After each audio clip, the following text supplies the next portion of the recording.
বাবরি মসজিদ ইস্যু নিয়ে এখন খবরের শিরোনামে টিএমসি সাসপেন্ডেড বিধায়ক হুমায়ুন কবির। আর এবার এমন খবর সামনে এলো যা পিলে চমকে দেবে। বাংলাদেশের সঙ্গে ভারতের সম্পর্ক এত খারাপ বা এই মুহূর্তে তলানিতে, যে বাংলাদেশ ভারতকে বিপদে ফেলতে চায়, প্রতি মুহূর্তে ভারত বিরোধী এজেন্ডা চলছে বাংলাদেশের অভ্যন্তরে, সেই বাংলাদেশের সঙ্গেই যোগাযোগ হুমায়ুন কবিরের। রোজ নাকি তার কাছে ফোন আসে বাংলাদেশ থেকে। ভাবতে পারছেন কি অবস্থা? হুমায়ুন কবির বলছেন যে তার কাছে কল আসে এবং বলছেন যে নাম্বার দেখতে পাবেন না, শুধু কলটা দেখতে পাবেন। কি বলছেন হুমায়ুন কবির বাংলাদেশ থেকে তার কাছে ফোন আসা প্রসঙ্গে? শুনুন। কেউ চ্যালেঞ্জ করলে আমি কল লিস্ট দেখিয়ে দিতে পারি। ওদের যে কল লিস্ট গুলো সেটা বেশিক্ষণ ডকুমেন্টস থাকে না, কারণ অনলাইনে কল করে, অনলাইনে কলের নাম্বার ওঠে না, শুধু কলিং ওঠে। তখন থেকে আমি বুঝতে পারি যে কোনো না কোনো বিদেশের ফোন। আমি গত 7 দিনে প্রতিদিন অন্তত পক্ষে 5টা 7টা করে বিদেশ থেকে ফোন আসছে। আর বাংলাদেশের ফোনের তো সীমা নেই। আজকেও 4বার ফোন এসছে বাংলাদেশ থেকে। প্রকাশ্য সভায় দাঁড়িয়ে হুমায়ুন বলছেন, আমি কল লিস্ট দেখিয়ে দিতে পারি, অনলাইনে কল আসে, শুধু কলিং ওঠে, নাম্বার ওঠে না। গত 7 দিনে প্রতিদিনই 5-6টা করে বিদেশের ফোন এসেছে আমার কাছে। বাংলাদেশের তো কোনো কথাই নেই, আজও 4বার ফোন এসেছে বাংলাদেশের থেকে। তো এই প্রসঙ্গে হুমায়ুন কবির কি বললেন শুনুন। এই রাজ্যগুলা 5% উগ্র হিন্দুত্ব, তারা কিন্তু গোটা ভারতবর্ষের সংবিধানকে কোনো তথ্য না করে কখনো একজন গরু ব্যবসায়ীকে রাস্তায় ধরে মেরে ফেলছে পিটিয়ে, কখনো বিনা কারণে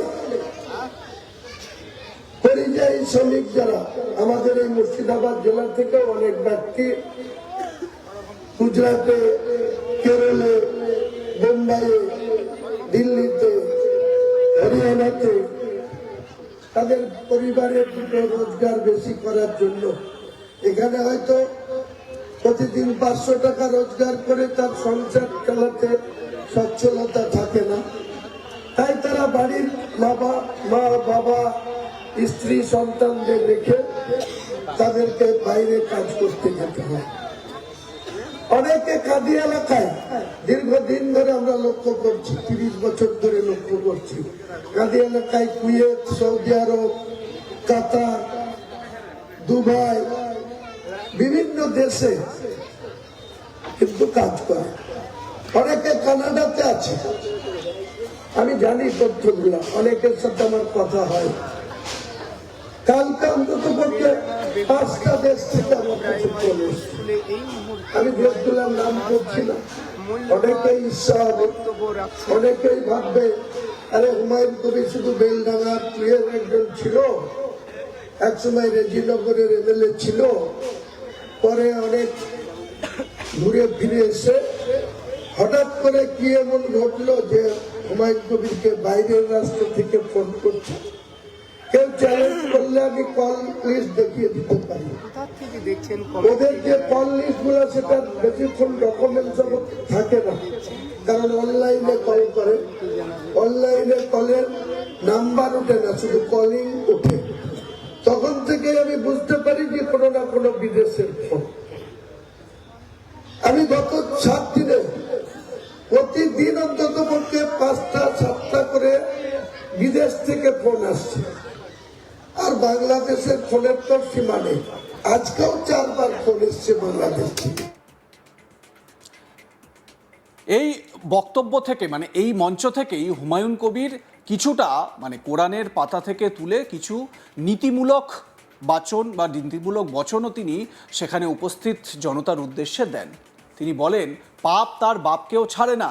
আপনি যদি পাপ করেন, জ্ঞানত অন্যায় করেন, তাহলে তার ফল আপনাকে ভোগ করতেই হবে, জীবিত অবস্থায় অথবা মৃত্যুর পরে। মুর্শিদাবাদের রেজিনগর বিধানসভার বেগুনবাড়ি অঞ্চলে এক কর্মী সভায় মন্তব্য ভরতপুরের এই সাসপেন্ডেড বিধায়কের। আগামী 22শে ডিসেম্বর বহরমপুর চলো কর্মসূচিকে সামনে রেখেই এই কর্মী সভার আয়োজন করা হয়েছিল। 22শে ডিসেম্বরই নতুন রাজনৈতিক দল গড়ার কথা হুমায়ুনের। তার আগে রবিবার 14ই ডিসেম্বর কর্মী সভা করলেন।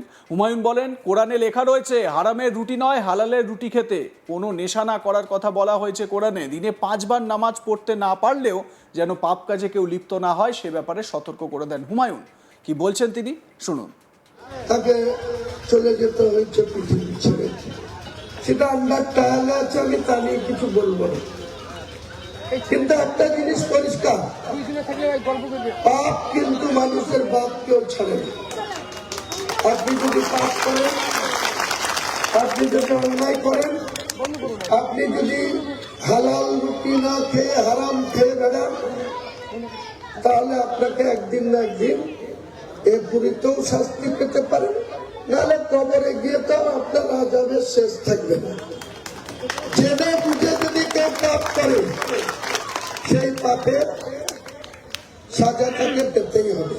আর আমাদের মহান আল্লাহ তাআলা পরিষ্কার করে কোরআনে বলা আছে যে তুমি 5 ওয়াক্ত নামাজ পড়ো, যদি না পড়তে পারো তুমি অন্যায় কাজ থেকে দূরে থাকো, হারাম রুটি খেও না, হালাল রুটি খাও, সুদ খেও না, লটারি টিকিট কেটো না, কোনো নেশা ভাঙ করো না।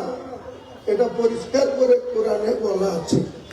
কিন্তু আমাদের এই মুসলিম সমাজের মানুষ এখনো শতকরা 25টা 30টা ছেলে পিলে তারা কিন্তু জেনে বুঝে তাদের গার্জেনকে লুকিয়ে, নাই কেউ গার্জেনকে প্রকাশ্যে তক্তা না করে এই সমস্ত কাজে কিন্তু আমরা এখনো যুক্ত আছি বা থাকি।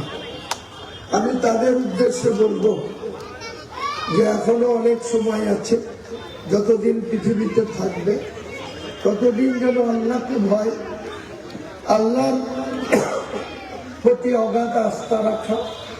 আল্লাহর যে কোরআন নাজিল হয়েছে আজ থেকে 1400 বছর আগে, আজকে যেদিন কোরআন নাজিল হয়েছে সেই দিন থেকে আজকে 14ই ডিসেম্বর কোরআনের বয়স হয়েছে 1450 বছর 12 দিন। আজকে এই 1450 বছর 12 দিনের কোরআন অনেকেই সৎ ব্যবহার করছে, অনেকেই আবার এই কোরআনের ওয়াজ করে তার আরবিতে দোয়া পড়ে বা কেরাত পড়ে তার তর্জমা করে অনেক মানুষকে বোঝায়। অনেক আমাদের ইমাম সাহেবরা, মাওলানা, কারি, জালসা মানেই এটা। আপনাদের মতামত জানান, দেখতে থাকুন আজ তাক বাংলা। সাবস্ক্রাইব করুন আমাদের ইউটিউব চ্যানেলটি, বেল আইকন প্রেস করুন নোটিফিকেশন পেতে।